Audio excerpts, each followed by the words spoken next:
We've got all your headlines this morning. Of course, we'll break down and preview every game, Mad Minute style. And we'll sell. Oh, we've got Wall Streeters today, too? Oh, yeah, that's the rumor. Is that happening? What did you call them? Trent and Jared. Jared and Trent, these two maniacs down on the street. Yeah. This is the best segment What are they? ever. I don't even know those two. These dudes are wild, man. And you hung out with Gronk last night ahead of Thursday Night Football. Giants, Patriots. We'll get into that. Will Selva's in the newsroom in Culver City. Will, when this thing got tied up 14-14, did you think to yourself, Kyle Brandt and that little speech you gave on the show is working? Yes, I was totally thinking KB is onto something. You will look like a genius. Either way, they played so tough. So, KB, you were on it, my man. You were on that and also Baker, Mayfield, and Richard Sherman. So you've had a week, my friend. You have had a week. Kyle. No, I got out ahead of myself, and it ended very disappointingly. Story of my life. No, that's fine. Thank you, Will. Thank you. What's in the news? Yes, all right. Thank you, KB. Appreciate the transition there as well. The Jets offense needs a boost badly. They've scored only 2 touchdowns. That is it. The defense has scored more touchdowns than the offense, 3. The special teams have scored 1 touchdown. So you get the point. The offense is anemic. And this is why Sam Darnold returning from his bout with mononucleosis is so important. Problem is, he's facing the Cowboys this Sunday, and they're going to be coming after Darnold hard. His offensive line will need to do their part to protect Darnold and his previously enlarged spleen. They gave up 10 sacks last week. Darnold says he knows the guys up front will take care of him. Yeah, I'm not worried about that. When I'm out there playing, I'm not worried about guys hitting me or anything. I'm trusting the guys up front to do their thing. I'm trusting the guys, the receivers to go out and get open when it's time to pass the ball. So for me, it's all about trust. When I do get hit, I know that I'm not in harm's, I'm not in danger anymore. They're letting me go out there and play because it's safe. So I'm not worried about that. Well, Darnold's teammate, safety Jamal Adams, is keeping money in his bank account. There won't be a withdrawal of $21,056 on his statement. This is the fine he would have paid for his Week 2 hit on Baker Mayfield. But according to NFL Network's Tom Pelissero, Adams won his appeal, and he knew this was going to be the outcome. Of course. I told y'all, if you just listen to me, I'm gonna be completely honest, and I'm gonna tell you straight up. I knew I was gonna win it because it was legal. I'm just happy that it wasn't taken out because now I can spend that lovely money on my mother for her birthday. So, I'm excited about that. All right, so he's doing something with the money, but he was definitely on one because he was asked about the Cowboys. His dad played for the Giants, and he was saying, you mean the Cowgirls? That's how it was like growing up for me. So Jamal Adams, friend of the show, always loved when he's in front of the microphones and the cameras. Always has something to say. A team leader, hopefully this sparks some optimism. Sam Darnold is back. They've got a big one against the Cowboys in the NFC East. The Eagles have to take on the Vikings in Minnesota. So a tight race there. Lots of stuff going on in this Week 6 slate. Will, appreciate you. But we got a game in London. I love these days where it's football absolutely all day. I say start Kyle Allen in fantasy so you can wake up and have something to root for. Get up, game on. It's your NFL wake-up call from London. It all starts with an NFC South rivalry. Panthers and Buccaneers, round 2 in 2019. Get football morning tonight, Sunday at 9:30 a.m. Eastern, only on NFL Network. And our friend, Tiffany Blackman, celebrated her birthday across the pond over there in London just yesterday. And she had a chance to catch up with Luke Kuechly ahead of Sunday's game between the Panthers and Bucs. You've had a lot of praise for Christian McCaffrey this season. I mean, the guy's doing it all for you, for this team.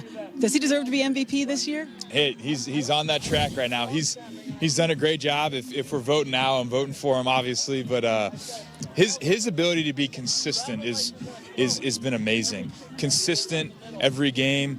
He's been a rock for us, and he's a unique talent because I think it really shows how hard he trains in the offseason, how well he takes care of himself during the week, so he's ready to go each week. I don't know how he's able to carry the ball as much as he does, catch the ball as much as he does, and then when Sunday rolls around, it's like he's brand new. So he deserves all the credit he gets. I'm glad he's getting it, and he's worked extremely hard to get there. The Bucs got one on you guys on Thursday Night Football. How sweet would it be to get a victory against them here in London? I mean, a division game is obviously super important, especially against these guys. They're a lot like us. They're physical. They run the ball well. But, it'd be great to get a win over here. So, when you talk about it, we played in London, and hopefully we can say that we won in London as well. Thanks so much, You're Luke. welcome. Appreciate it.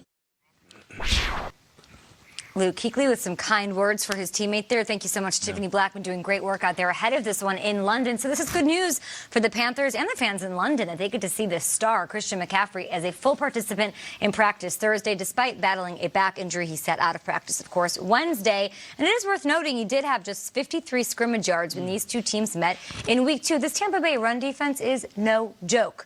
Let me tell you this, though. Christian Johnson, CJ2K, he holds the record, of course, for yards from scrimmage with 2,509. McCaffrey currently on pace for over 2,700. Does he keep up this pace and threaten the record? Yes, no doubt. 100%. It's funny, Kay, you said no doubt about it. And here's the thing. Kay, you said he's a star over in London. I would say he's a rock star. Okay. And, he's quiet. He doesn't say much. He's not a big me guy. Similar to like Prince, because Prince was so multi-talented and he didn't speak much. But when he was on stage, he just stole the show. It's funny because Christian McCaffrey right now is the Prince and possibly the king of the running backs once the season is all said and done. Kyle, you said before on the show that the football gods are cruel.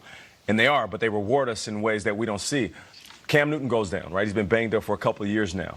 I believe without Cam Newton being banged up, we wouldn't be seeing this Christian McCaffrey. Because if we had full Superman, where Cam Newton was at his talents, supremely dominating every defense that he faces, Christian McCaffrey would be able to help occasionally.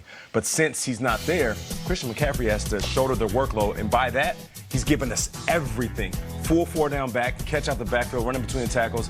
Yes, Kay, he can get this record, and if he stays on this pace, he will go from Prince of the league to the king of running backs. 136 touches so far. Yeah, and I really love celebrating Christian McCaffrey, and I'm not going to be Debbie Downer on a Friday, especially a Friday where he's over in London, but I'm wary of being on pace guy. All right, if you don't know on pace are two dangerous words. If you don't know what on pace guy is, it's the guy after April says Henry Rodriguez is going to have 74 home runs, or on pace guy says after one game that Tuffy Rhodes is going to hit 600 home runs for the Cubs. Like, I'm going to have 18 beers tonight. Exactly right. On pace guy looks at the numbers and says, well, if you span this out over 16 weeks, he's going to do this. Teams will adjust to a running back who is carrying the ball, like Kay said, 137 times through 6 games. Teams will adjust to a guy who is the biggest part of the passing game. Teams will find a way to at least game plan for him. This is the second time around the schedule now. You go and you play the Buccaneers again. They held them the first time. You don't think they've got a game? You don't think Todd Bowles has spent the last 7 days saying, okay, how do I defend and really stop Christian McCaffrey? That's the challenge. Marshall Faulk's a once-in-a-generation talent. I really feel that way. Chris Johnson had one of the greatest years ever. Can Christian McCaffrey do that? That's the test. And if he does, consider me, impressed. That's great. I can't crown him the king of the NFL yet, man. Through 6 weeks, through 5 games. Well, he's doing incredible things. If you watch our show, we've called him Prince now, White Panther. I used to call him the Blue Diamond, a rock star. He's kings. I have a great respect for what Chris Johnson did that year. With the crazy thing about it, if you really looked into that record-setting year, he did not start that fast, but he came tearing down the stretch. In December, it's 196, 179, 159. So I hope this happens. I would love to see McCaffrey do this for a lot of reasons. I never thought we'd see a running back like him, and I never thought we'd see those numbers. But if I am a Panthers fan and I'm going to keep pounding, I do not want him to do it. Because you see some of these seasons all the time, they get to the playoffs and they run out of gas. Chris Johnson, one and done the playoffs that year, didn't have much. That prolific Larry Johnson year for the Herm Edwards Chiefs, one and done, didn't have much. There's a sense of like, wow, we love these numbers and we're all into the catnip of numbers. This is not a sustainable thing to win playoff games. I don't care how good a shape he's in. Guys, there's got to be something else. This seems like a one-note deal a little bit. I don't want him to break this record. I'm a Panthers fan because I want him to hit the ground running in the playoffs. I just think it's so cool.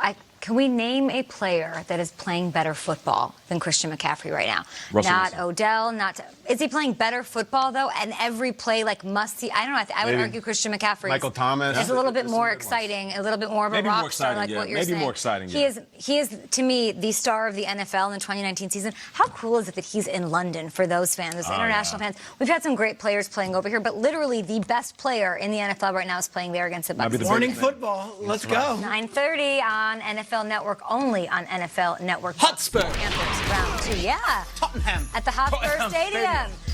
Huge NFC West matchup. Our show's been talking about this one all week long. Do the Niners stay perfect against the Rams? Who's the better coach? Who's the better quarterback? Who's the better run game? And who's got more at stake on Sunday? It's the Eagles Or the Vikings. Is this another who has more at stake question? This is